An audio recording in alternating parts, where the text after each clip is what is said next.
Ikaze nanone muri gahunda z'amakuru n'ibiganiro bitandukanye dukomeje kugenda tubagezaho. Reka duce muri Repubulika Iharanira Demokarasi ya Kongo, mabwire ko Joao Lourenço, perezida wa Angola, yashimangiye ko FDLR hari izingiro ry'umutekano muke wo mu burasirazuba bwa Repubulika ya Demokarasi ya Kongo. Perezida Joao Lourenço wa Angola atangaza ko yizeye ko irandura ry'ibyago by'ubuzima bikomeje kubangamira RDC n'u Rwanda rizafungura inzira igana ku mahoro akomeye kandi arambye mu karere k'ibiyaga bigari. Lourenço yabigarutseho mu ijambo aheruka kugeza ku banyangora abagaragariza uko igihugu cyabo cyifashe muri iki gihe. Muri iri jambo yavuze kuwa gatatu tariki ya 15 Ukwakira, Perezida Joao Lourenço muri iki gihe uyoboye umuryango wa Afurika yunze ubumwe yanakomoje kuri Repubulika ya Demokarasi ya Kongo. Hanyuma baturanye agaragaza ko kugira ngo amahoro agaruke mu burasirazuba bw'iki gihugu hakenewe ko umutwe wa FDLR urwanya ubutegetsi bw'u Rwanda usenywa, hanyuma u Rwanda narwo rukavanaho ingamba z'ubwirinzi rumaze igihe rwarafashe. Yagize ati twemera ko ari ingenzi ko impande zombi zigaragaza ubutwari mu gushyira mu bikorwa ibyemezo bibiri by'ingenzi bishobora gukuraho ibyago byitwa iby'ubuzima buri hagati y'impande zombi: gucyura ingabo z'u Rwanda ziri ku butaka bwa Kongo, kurandura neza ingabo za FDLR bikozwe n'ubuyobozi bwa Kongo, no gushyira ibiganiro hagati y'abaturage ba Kongo ubwabo. Ibi byose bifatwa nk'ibintu by'ingenzi cyane mu kugera ku mahoro ya burundu muri iki gihugu cy'inshuti gikomeje guhura n'ibibazo bikomeye. Izi ngingo zombi Joao Lourenço yagarutseho zinakuye mu masezerano y'amahoro Kinshasa na Kigali byasinye kwa 27 Kamena uyu mwaka.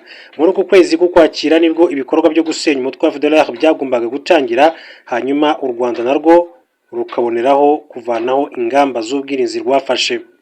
Igisirikare cya Repubulika ya Demokarasi ya Kongo FARDC giheruka gusaba abarwanyi ba FDLR bari mu RDC kwishyikiriza inzego z'ubuyobozi bwa kiriya gihugu cyo kimwe n'ingabo za MONUSCO. Gusa ntibizwi niba abo barwanyi barubahirije ayo mabwiriza. Kugeza ubu ngubu bakaba bari kwishyikiriza igisirikare cya Kongo cyangwa se bakaba barimo barishyikiriza MONUSCO nk'uko abantu bose bakomeza kubyibaza. Perezida wa Repubulika y'u Rwanda Paul Kagame yakiriye mugenzi we wa Senegal Bassirou Diomaye Faye uri mu ruzinduko rw'akazi rw'iminsi 3 mu Rwanda. Umuhango wabereye muri Village Urugwiro mu gitondo cyo kuri wa gatandatu. Faye yageze mu Rwanda kwa gatanu nabwo yakirwa na Perezida Paul Kagame ku kibuga cy'indege i Kanombe. Uruzinduko rwe ruje ku butumire bw'umukuru w'igihugu w'u Rwanda umaze kugendera Senegal inshuro nyinshi kuva Faye yatorwa. Byitezwe ko abakuru b'ibihugu byombi baza kugirana ibiganiro mu muhezo, nyuma hagasinywa amasezerano y'ubufatanye hagati y'impande zombi. Aya masezerano arimo ajyanye no koroshya ingendo, ajyanye n'ubuhinzi n'ubworozi n'indi mishinga. Bassirou Diomaye Faye mbere yo kugera mu Rwanda no muri Village Urugwiro yasuye urwibutso rwa Jenoside rwa Kigali ku Gisozi, yunamira inzirakarengane zirushyinguyemo ndetse anasobanurirwa amateka yagejeje kuri ubwicanyi ndengakamere mu gihugu cy'u Rwanda. Rero ari perezida ukiri muto rwose ku mugabane wa Afurika, Bassirou Diomaye Faye wasimbuye Macky Sall ku butegetsi muri Senegal. Mu yandi makuru akomeza kugenda avuga abantu babiri bapfuye mu gihe abandi benshi bakomeretse ubwo bagwiriranaga mu muhango cyangwa se mu byigano wabaye mu gusezera kuri Raila Odinga, umwe mu batavuga rumwe n'ubutegetsi muri Kenya. Ni umuhango wabaye kuri wa gatanu ubwo urupfu rwe rw'abo bantu rero ruje rukurikira ubwo abandi batatu bishwe ubwo inzego z'umutekano zarasaga mu baturage kugira ngo zibatatanye bari kubyigana bashaka kureba umubiri wa Raila Odinga. Odinga wari ufite imyaka 80 y'amavuko yapfuye bikekwa ko azize uguhagarara k'umutima ubwo yari mu Buhinde. Kuwa gatatu ni urupfu rwababaje abantu benshi mu gihugu, aho bamwitaga umubyeyi w'igihugu. Kumusezeraho ku rwego rw'igihugu byabereye kuri Nyayo Stadium, byitabirwa n'abantu bose bakomeye mu gihugu cyane, aho Perezida William Ruto yabwiye abaturage ko Odinga yari umugabo uharanira ubutabera ushaka ko Kenya itera imbere. Akaba rero abandi bantu bagera kuri babiri nabo bagize gutya rwose batakariza ubuzima bwo nabo baherekeje nyine Raila Odinga. Mu yandi makuru reka mbabwire ko Perezida Donald Trump wa Leta Zunze Ubumwe za Amerika akaba rero yakoresheje imvugo nyandagazi yihanangiriza Nicolas Maduro. Perezida wa Leta Zunze Ubumwe za Amerika Donald Trump yatangaje ko mugenzi we uyobora Venezuela Nicolas Maduro atifuza cyangwa se adashobora gukinisha abanyamerika nubwo ibi bihugu byombi bimaze igihe bitabanye neza. Ibi Trump yabigarutseho kwa 17 Ukwakira 2025 nyuma y'inkuru yasohowe na Reuters binaramakuru by'abongereza ko ifite amakuru yizewe yuko igisirikare cya Amerika cyafunze abantu babiri barokotse igitero giheruka kugaba ku mitwe y'iterabwoba bicuruza ibiyobyabwenge cyasize babiri bahisize ubuzima. Icyo gitero nicyo Amerika iheruka kugaba ku bantu bacuruza ibiyobyabwenge nk'uko Trump yabitangaje ko agomba rero gushoza intambara kuri aba bantu, aho abashinja gukorera ubutegetsi bwa Perezida Nicolas Maduro wo muri Venezuela.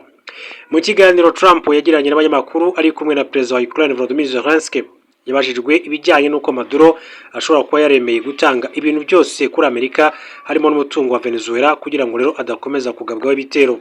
Bwana Trump yasubije ko ari byo koko kubera ko iki gihugu kitifuza gukomeza kugirana ibibazo n'igihugu ayobora. Ati nibyo koko amaze kwemera gutanga ibintu byinshi kandi buriya uzi impamvu ni ukubera ko atifuza gukomeza gukinisha Leta Zunze Ubumwe za Amerika. Bwana Trump yasubije iki kibazo akoresheje amagambo afatwa nk'imvugo nyandagazi ariko yumvikanisha ko Maduro ashobora guhirahira akinisha Amerika. Yasubije akoresheje ijambo fuck around bikoreshwa cyane nk'imvugo iganisha ku mibonano mpuzabitsina. Ku rundi ruhande, Minisitiri w'itangazamakuru muri Venezuela ntabwo yigeze agira icyo atangaza ku byavuzwe na Perezida Donald Trump, ndetse guverinoma ya Venezuela iherutse guhakana ibiherutse gutangazwa ko abayobozi bayo bakuru bamaze igihe bari mu biganiro byo gukuraho Nicolas Maduro ku butegetsi. Mu kwezi gushize Bwana Trump yatangaje ko agiye gushoza intambara ku bantu batwara ibiyobyabwenge abashinja gukorera ubutegetsi bwa Nicolas Maduro.